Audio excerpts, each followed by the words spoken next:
Good evening, everyone.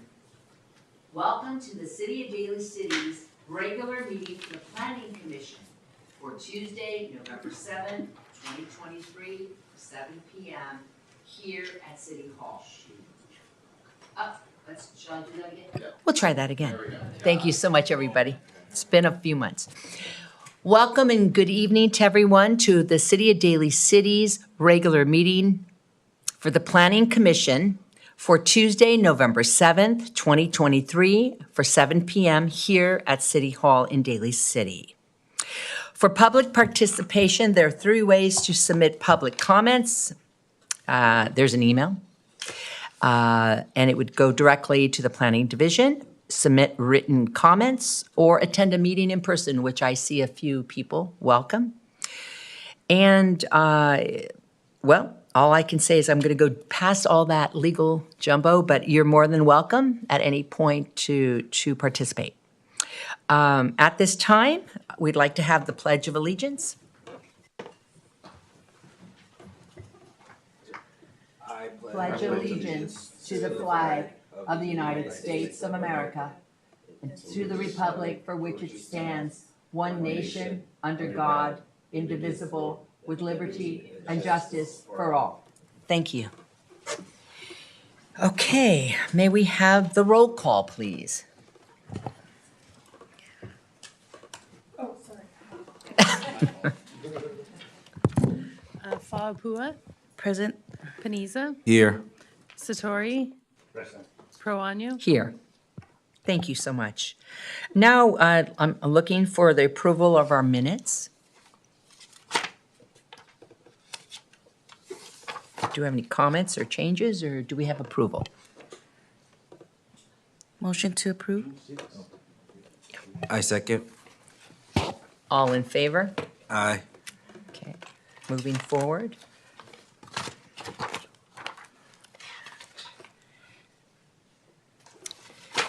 Okay, so we did do the, and thank you for reminding me, Ray, it was the approval of the June 6th meeting. So now we have Michael Van Longhuysen for the general plan amendment. And it's for GPA 1023-16407 and zone change ZC 1023-16496.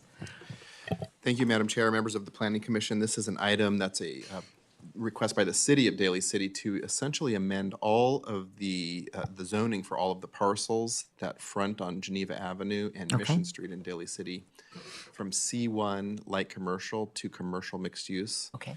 This change is requested to match the general plan designation that applies to both of these corridors.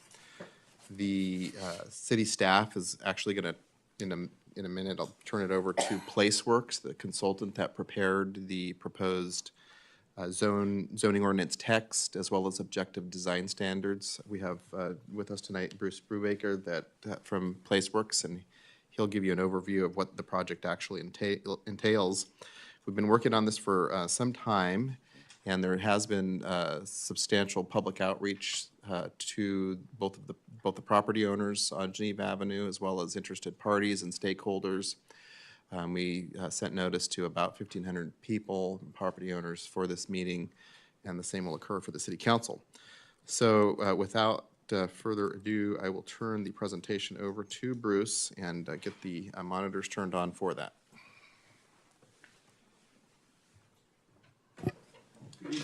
Good evening. Is my mic on? Yeah, okay. We think. Oh, good, I can even run the show.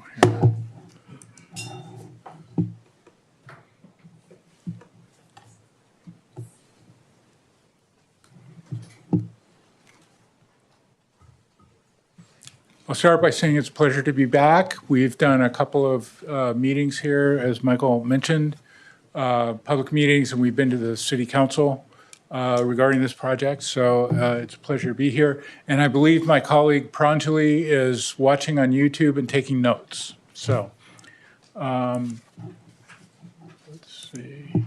I should just be able to click, right? Let me do it over here.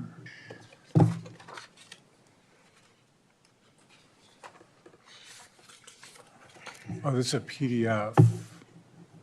Sorry, let me just get this together.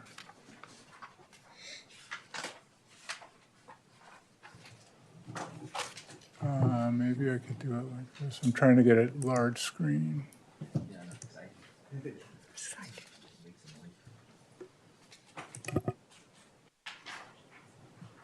I'm looking for a way to make it full screen. Maybe we can just live with this. Now, I might need some help pushing it forward. Unless the wheel works. Okay, so here I go. Would the clicker work better for you? Maybe that would be easier. I can do it this way. That's good. So I have a short presentation.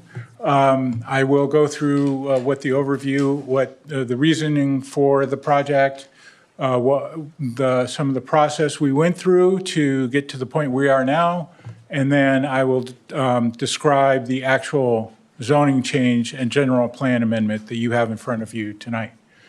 So the objective is to create a new zone along Mission and Geneva, a commercial mixed-use zone. And the reason is to incentivize and streamline residential development and mixed-use development on these corridors. It's to also adjust regulations to overcome barriers to development. So it's been hard to develop on these corridors in the past. This is meant to streamline development so that it is easier to develop while still maintaining a high quality of development. The project area is basically one corridor, but there's two parts. There's Mission, which is this long one on the right, which goes from the border of San Francisco at the north end down to past Market on the south end, and then Geneva Avenue, which goes from Bayfront over to San Francisco city limit again. These diagrams show the existing general plan land use. So the general plan is about 6 years old, I think, maybe a little older, but when the general plan was developed, they created a land use for these two corridors called CMU, or commercial mixed use. So the general plan land use is already in place to provide for development like we're talking tonight. But the zoning code, which I'll show you here, has not been adjusted to match the general plan. So the zoning code is mostly, all those pink colors here and orange colors are commercial zones. So it's harder to do residential. It has a minimum lot size requirement, which doesn't match the goal. So this is the reason why we're changing the zoning to now match what the general plan already says.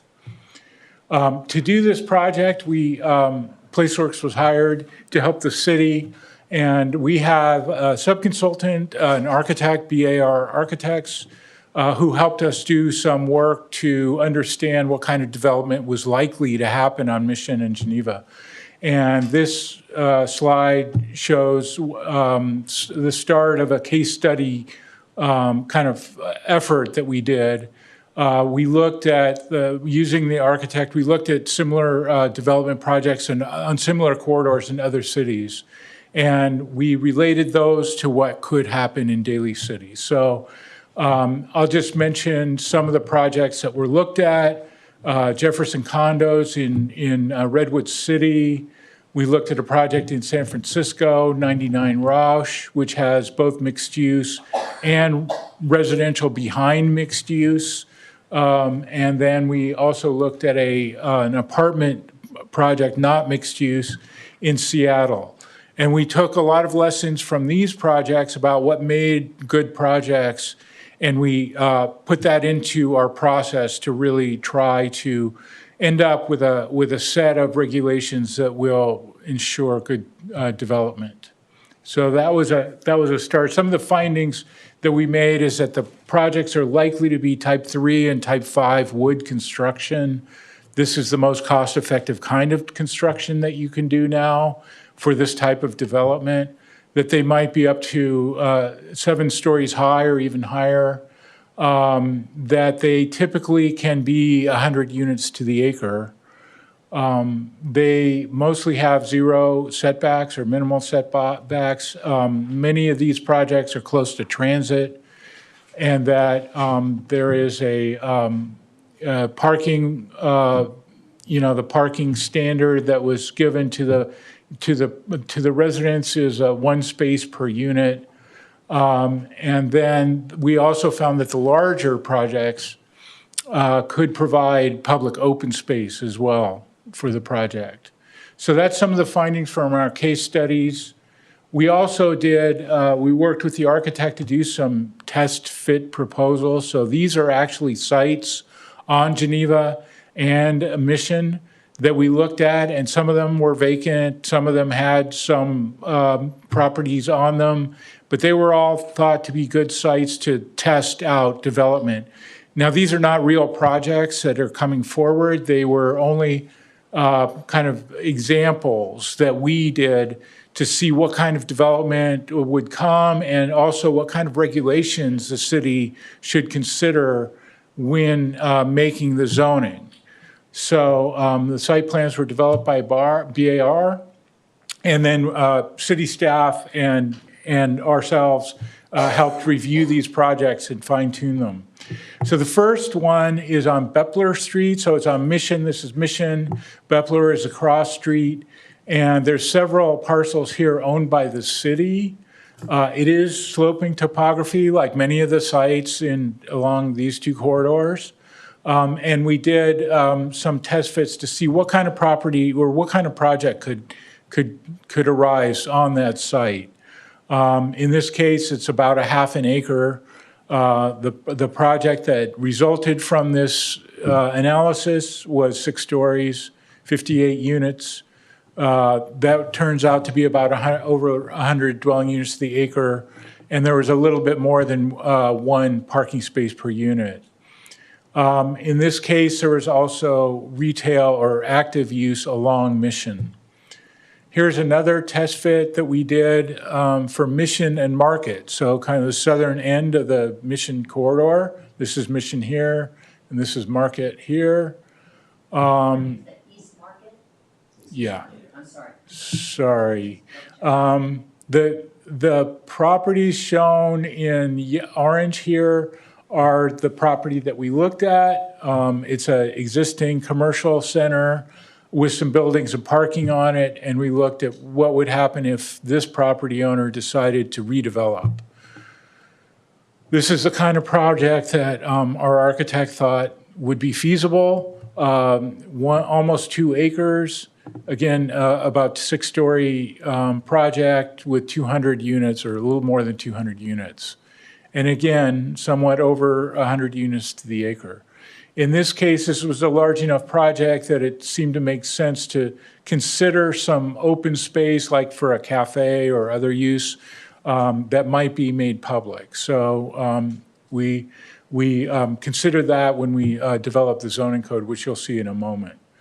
The third one and last one is on Geneva Avenue, and it's this site here, which is near Oriente Street. And it is adjacent to single-family residential, which the other ones were not. So when we did the test fit, we looked at the rear of the building stepping back to accommodate the existing residential, which is in this white area here, to make sure that the building wasn't looming over the site. But otherwise, very similar to the other ones, 6 stories or so. It's about a half an acre. There's parking underneath. There's active use along Geneva here. And we can make this project work with, again, about a parking space per unit. And I will say that this architect that we work with does a lot of multifamily housing all over the Bay Area. And they thought that these were feasible projects that could move forward if the property owner was interested, So this is the kind of thing that they're actually drawing a lot of these days. So moving on to community engagement, we've had several events. We had a kickoff in February of this year.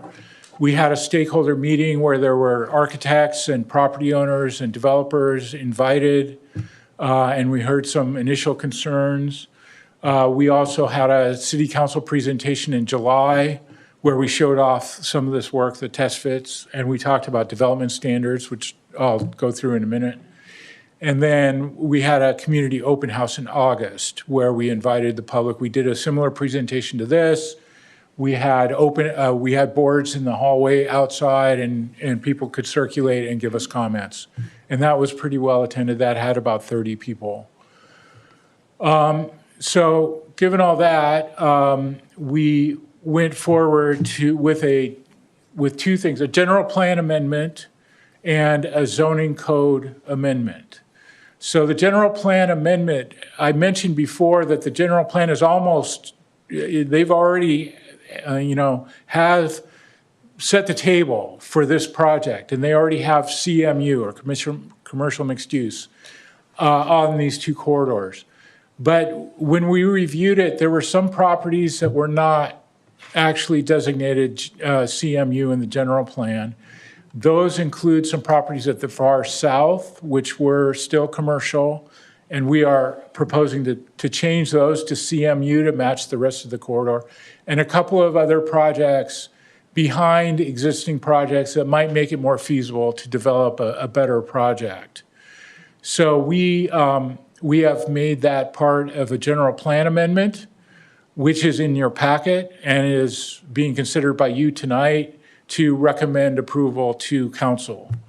The only real change to the general plan is really this map change. For the zoning amendment, this is a larger change because your zoning amendment does not have a CMU zone.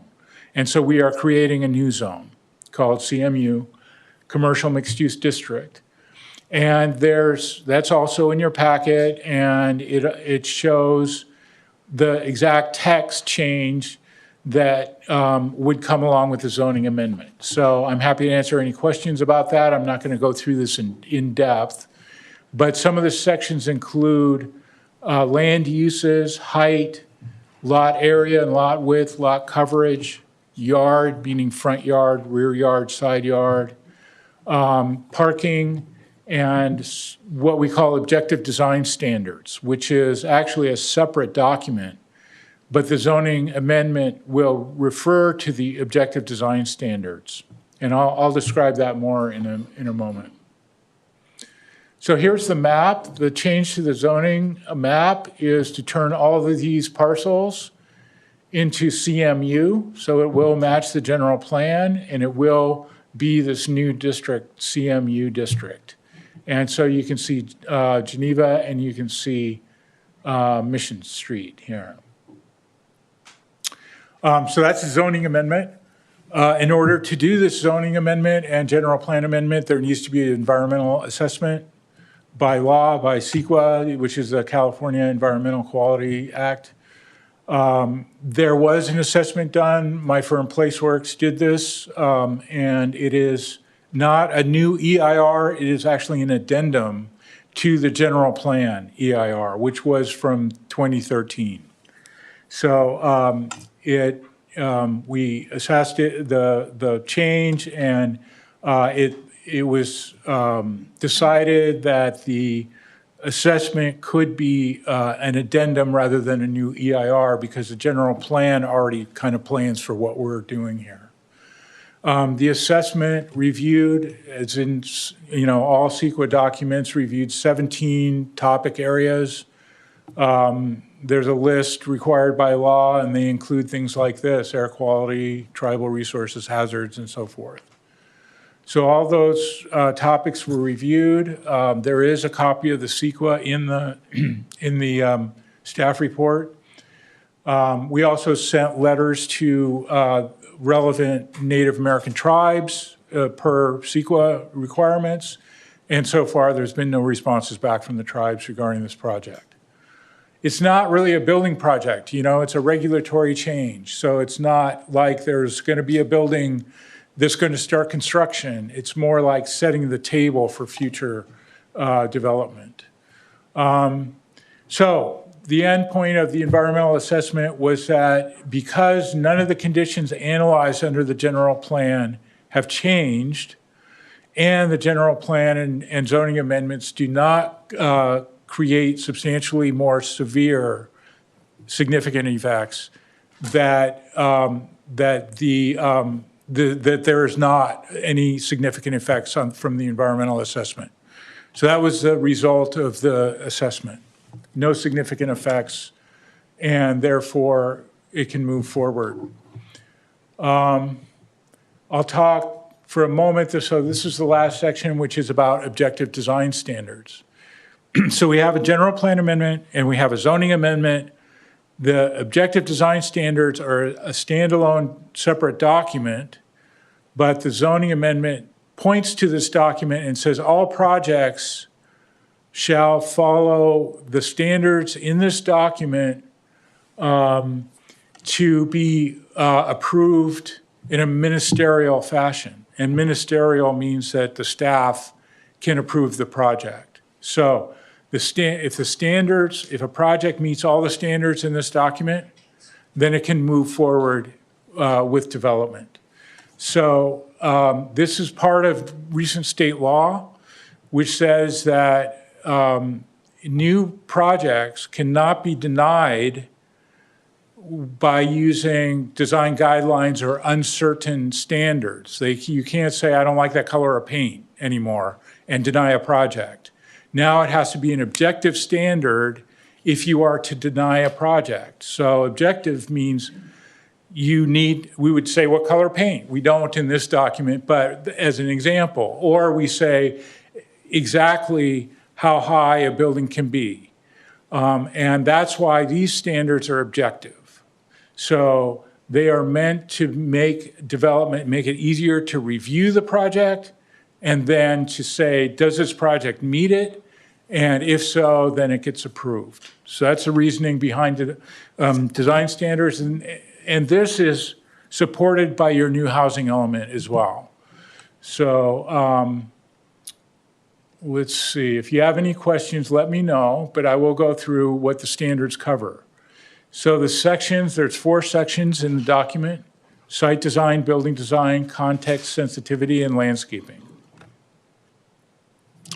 Site design examples, and there's far more. I'm not going through every standard, but I'm calling out a couple as examples. Building location and street frontage, that's this diagram here. So it says how much of the building needs to be along the street, parallel to the street, on Mission or Geneva, which is the primary street, or any of the side streets. So there's a different standard on the corridor or the side street. That's building location and street frontage. There's another standard that talks about corner treatments. If you are on the corner of an intersection, then there's a standard about what the building should do to acknowledge that intersection and enhance the corner to make it a more interesting building and a more interesting streetscape on Mission or Geneva. Some other examples, so these are building design standards. So in this case, there is a active ground floor frontage standard, which says that there needs to be retail or other similar active use for a certain distance along Mission or Geneva. And that use needs to wrap around the side street and also be on the side street for a certain distance. And there's a standard in the document for that. And that's to ensure that you have a pedestrian-friendly environment on Mission and Geneva. There's also context sensitivity examples. So, or standards rather. So these talk about height next to existing residential. So let's say this is an existing residence. The building has a standard about how high it can go, and then if it goes higher, it needs to step back a certain amount if it is abutting a residential property. So this is a standard, we call it context sensitivity. So where a new building is being built next to an existing residence, it has to be sensitive to that built context. And then the last one I'll mention is the landscaping standards, which there are standards for parking lot, landscaping, and also for street trees. How many street trees and what the spacing is required for new projects. And you can see far more of the standards if you look through the document that's part of the staff report. So with that, I will open it up for questions or comments.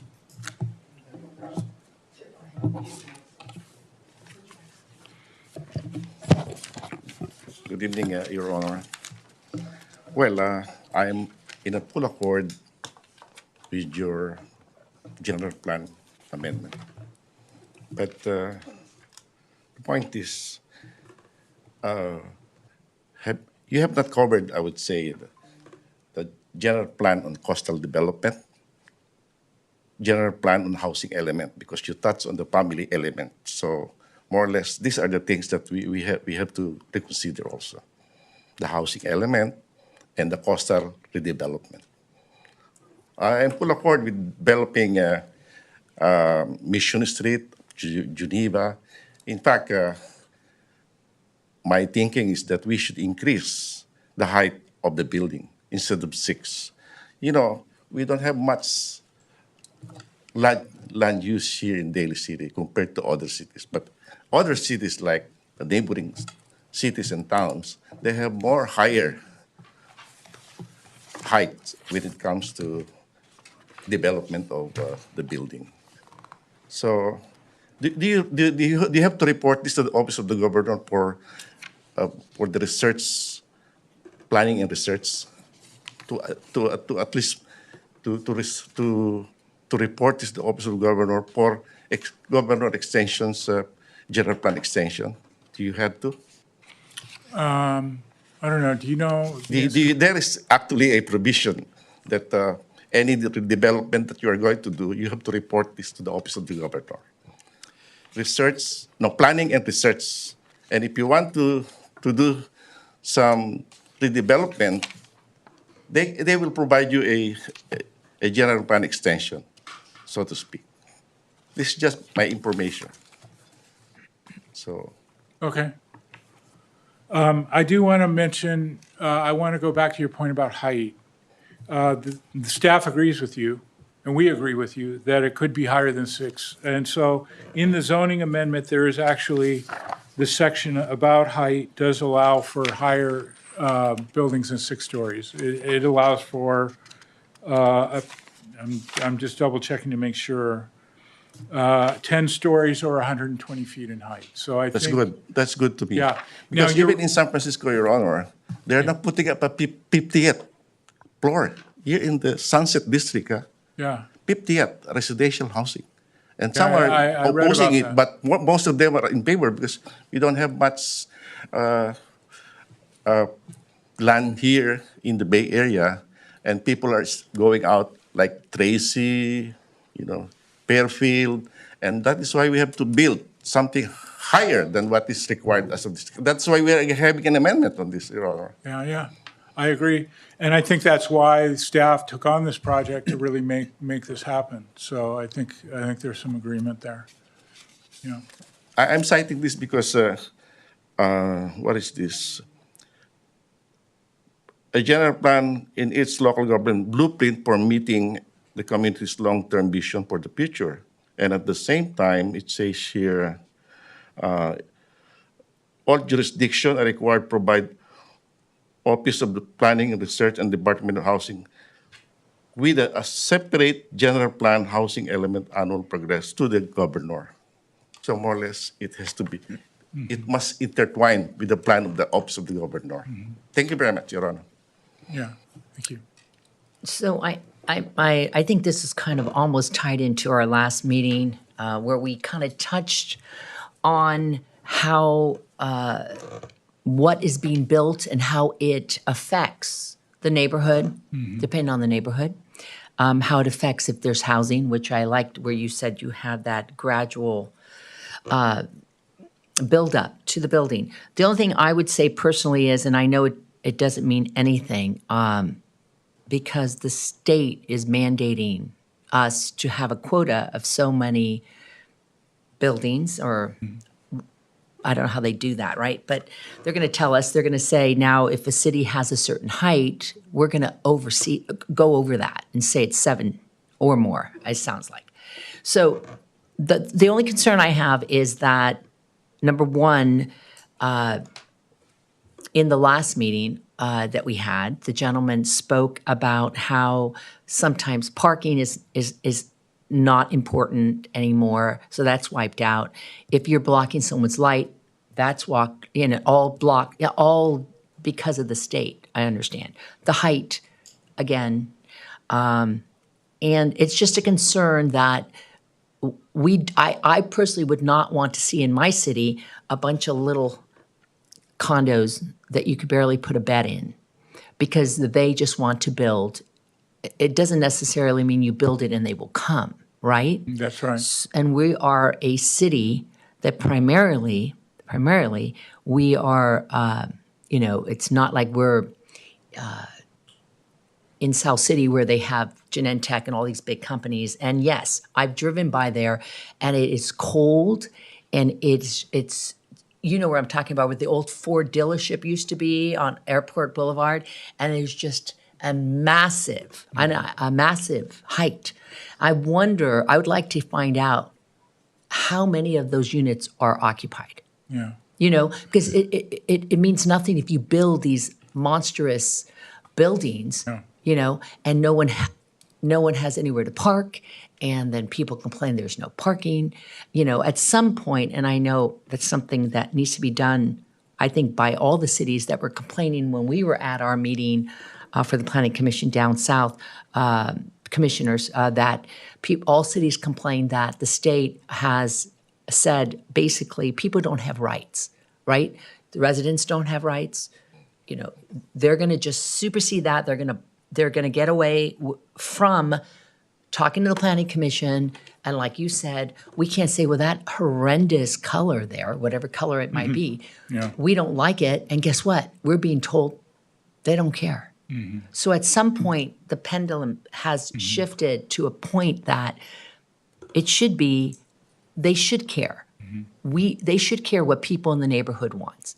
And it should be important so that we all enjoy what's going to happen. So number one, I think it's a great idea that we amend, because Mission Street, as we had a conversation, Mission Street needs to be revitalized.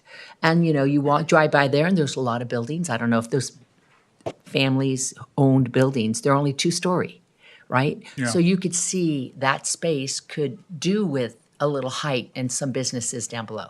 My personal concern is that and again, I know we don't have a right? But I am concerned that somebody is saying, you people who live there, you who live in the neighborhood, it doesn't matter. That's a concern to me, right? So I appreciate what you've showed us. You're showing that there'll be trees and there'll be businesses, and we'll revitalize our city. That's important. I just think, and I know it's my understanding is once this is voted on, right, and we recommend it, that it's going to be one of those things where nobody needs to come.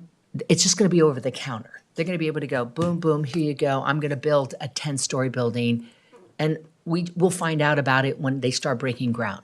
So that's kind of sad, So that's my personal opinion, living in Daly City my entire life.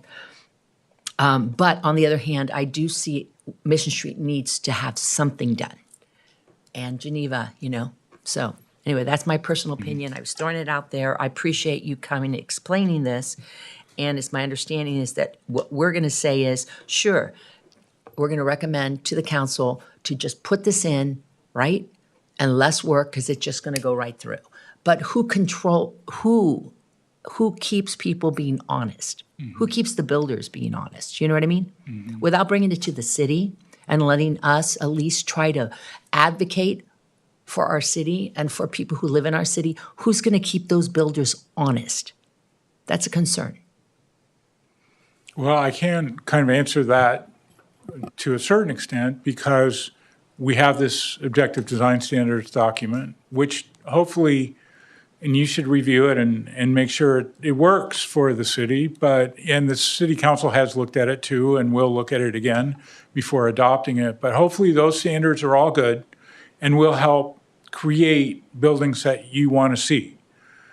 There is a checklist in the back of the standards where the builder is required to fill in and check off every single standard to make sure that they have met it. And then the staff reviews it and also does that check. So that, I believe, is what's keeping the builders honest and not able to just ignore standards. Anyone here would like to say something or ask a question? Ms. Teresa? No, you're good? You're good? Well, I have a lot of questions, but that's okay. Okay, so at this time, I have not received, I see people out there, I've not received cards. So, if you're here to speak, oh, pardon me, thank you so much for speaking. Yeah. Thank you. If anyone's here, let me do this again. If anyone's here to speak, there are cards that need to be filled out. So is there anyone, you want to raise your hand and get a card? Does anyone here want to speak? Or they can come forward and speak, state your name. I just want to make sure, because you're here, I want to give you that opportunity. Does anyone want to speak about this project? Or it's not a project. It's an amendment. It's amendment to the planning. No, we're good? Yes, sir. Quick question. You need to put the card? Yeah, real quick. You're more than welcome to ask a question. Just speak there and state their name. Yeah. My question is, when, Up here. And it's just a quick question. I know, but it has to be here. Because everybody else, you can't imagine how many people are out there in the world who want to hear the question. So my question is, when do you anticipate the end result will come into effect? Let me ask the question back. So you're asking, so there's this amendment happening, and then we're making it to the general plan, and so it kind of gets things ready, right, for people out there who own land, or that there's going to be new not requirements, new standards, right? Sure. So when would that happen? Well, once it goes from us and it goes to the council and it's voted in, and it's in our general plan, right? Then it's there, and then people who own the land, or people who are going to buy land, or people are going to develop, then those opportunities will be there. That's basically how that works, right? Am I understanding that correctly, Michael? That's correct, yes. Okay, great. So it's not, those were, what they just showed us, all those pretty pictures, which we all thought, wow, it's cute, right? Those are just samples, examples. So there's hope out there, right? There's hope out there that, we'll develop Mission Street in Geneva and make it a better place to live. So is there a probability that this, the endeavor won't be executed? In other words, is it still going is there a probability that it's going to stay the way it is, or are we moving forward? That's a good question.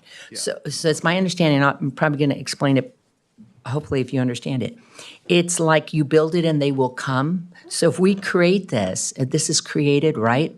And then a developer comes up in a year or two or whatever, they come up and they decide, I've bought a piece of property, I want to develop it.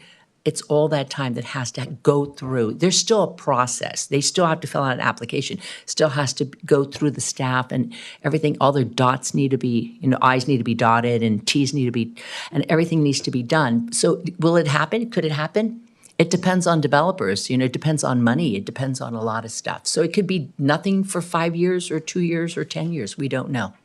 Is that Understood. where we're at? The city isn't actually building anything. We're amending the zoning regulations. If private developers come along, they would present their proposal to the city staff, and then there's a checklist that's in the objective design standards. And if you meet all the objective design standards, you'd receive a building permit. Right. And then you have to get the money. I mean, if you were a builder, right? Right. You'd have to get funding and workers, and nothing gets done overnight.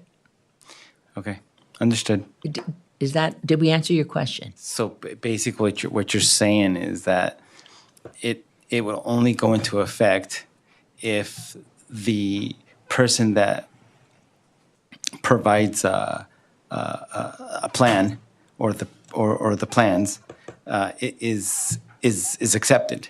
Right. Right. Right. You have to have the land. I mean, you have to own it. So they have to Right. own it. They have to decide they're going to Right. develop it and spend millions and millions of dollars and all that fun stuff. Okay. We're just To be clear- preparing in case. To be clear, these regulations, if they were adopted, they would go into effect, the regulations would go into effect around the 1st of next year. Oh, that's the answer to my question. Okay. Well, it's in effect, but it doesn't mean they're using it.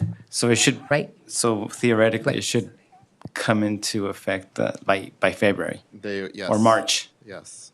Very good. Okay. Is that good? Yeah, that's awesome. Okay. Thank you. Thank you. Yeah. Is there anyone else who'd like to speak or ask a question? You're welcome to come up. But don't forget to fill out the card. Well, let them state it at the microphone. It's good to see him, yeah. Manny Reboriano. Yeah, here. See you, Manny. I read all those all the materials last night, and you mentioned about the height, 30 to 120 feet, and then the land occupancy 50% to 100%. But there was a provision to add the 150 square feet per dwelling unit. So if it is 100% occupied, your only location would be the roof to provide that. Yeah. So is that acceptable to planning to provide that space? Well, Michael, go ahead. Well, right now, the city's regulations require, just going backward from what Mr. Rubiani was mentioning, he's been a previous applicant, just for those of you who Sure. are aware of that, for a building on Mission Street. The city currently requires 150 square feet of open space, and yes, a lot of that is provided in the roof and inside the building in exercise, like rooms and community gathering spaces inside the building. All that counts towards the 150. So developers haven't expressed any problem with providing that open space. And sometimes when they do, they can qualify for a concession from the city for that. But that's not usually the case. Usually they provide the 150.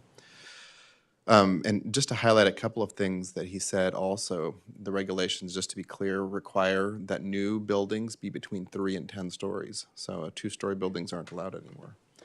And yes, we do require a minimum of 50 and a maximum of 100% lot coverage. So there are regulations that essentially require sort of an intensification, if you will, of land uses. And we want to maximize the remaining land that we have left, while providing retail and office opportunities at the ground floor and maximizing residential uses above. And so that is essentially, as a matter of fact, that really encapsulates sort of the how you can kind of think of the regulations. That massing away from existing residential is also another important component. And there's some other things that Bruce also spoke about that are up in the objective design standards. But yes, those are essentially the regulations. Okay. Anything else, Manny? So that 150 square feet, that is a new regulation with this new zoning. It's a new regulation in the C1 zone, but it's an old regulation in what the city has required. We look to the way the current C1 zoning district is set up. For the residential component of a mixed-use building, we go back to the R3 zoning district, which requires the 150. Okay. That regulation is actually not new, but it's new in this zone. We have required it consistently. Okay, good. Okay, thank you. Yeah. Thank you. Thank you, Manny. Thank you. Good to see you. So is there anybody else? Are we good? Yeah. Your mic's not on.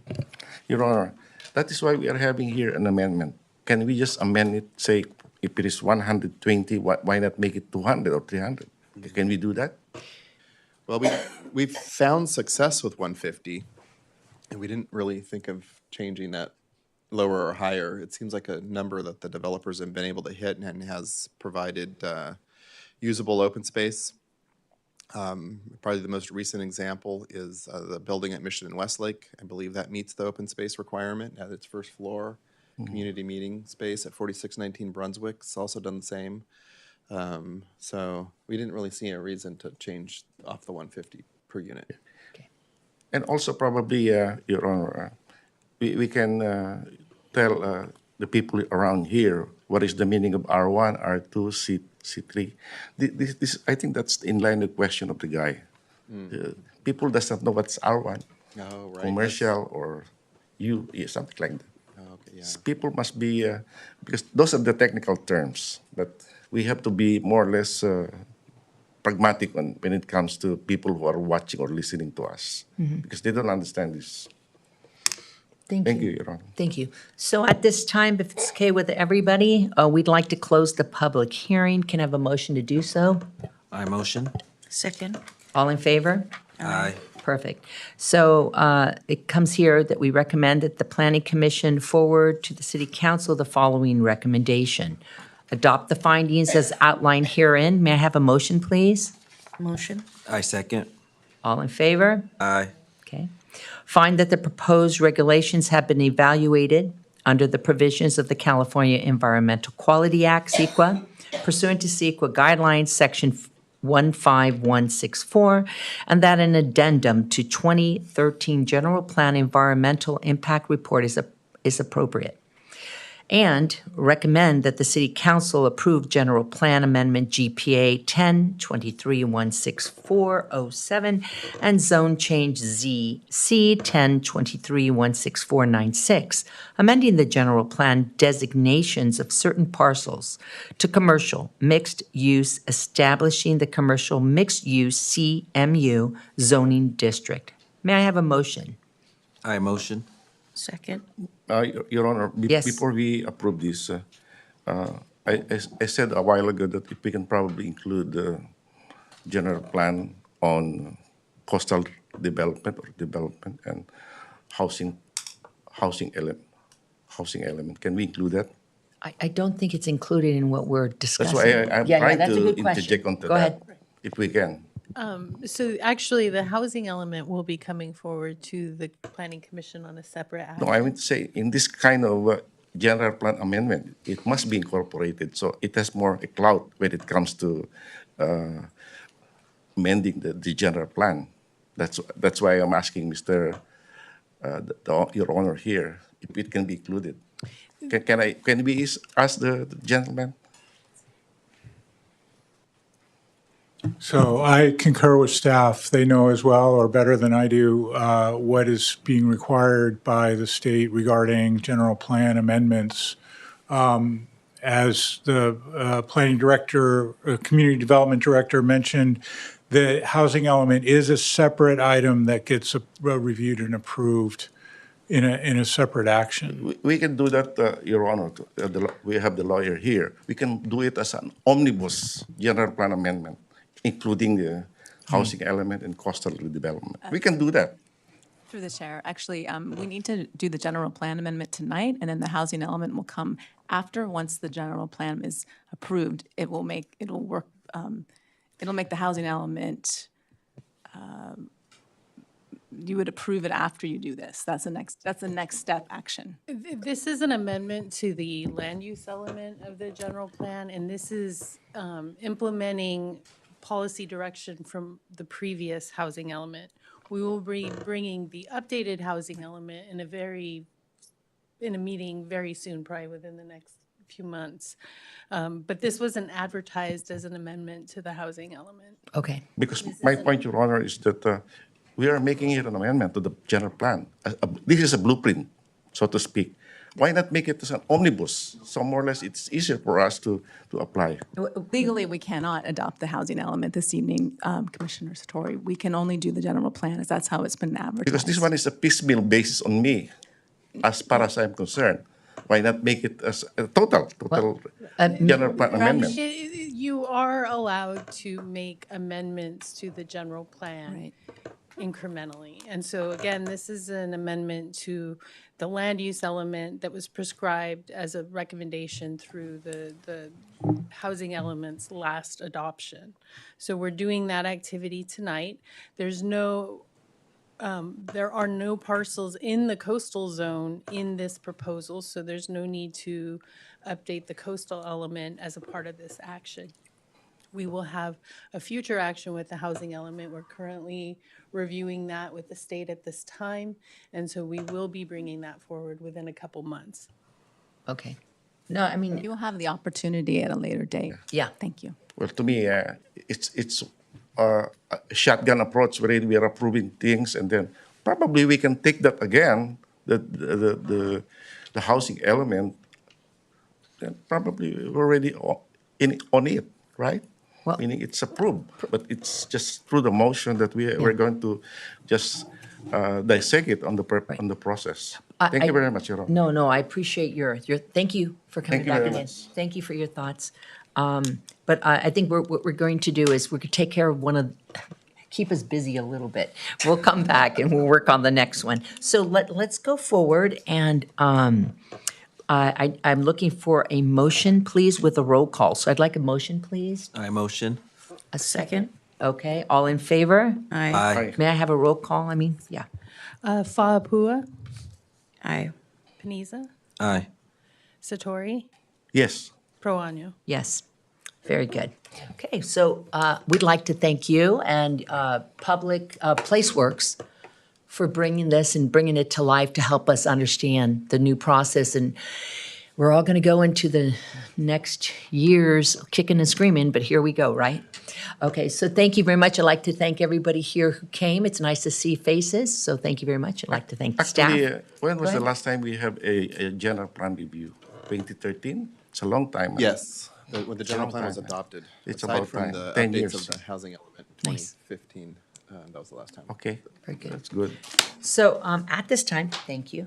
At this time, do we have any public appearances, staff communications, anything like that? Not really. We're going to have an item coming to you, which is the Ceremony Del Rey redevelopment. Yes. And we're going to be forwarding to you via email the draft EIR for that project, just because we wanted, not the final EIR.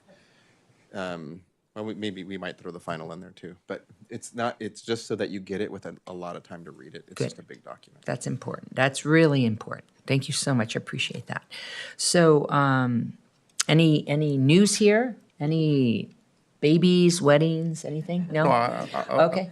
I would like to, in honor of the mayor, his birthday this month, so and congratulations also to him for his professional growth as head of the public defender in Lake County.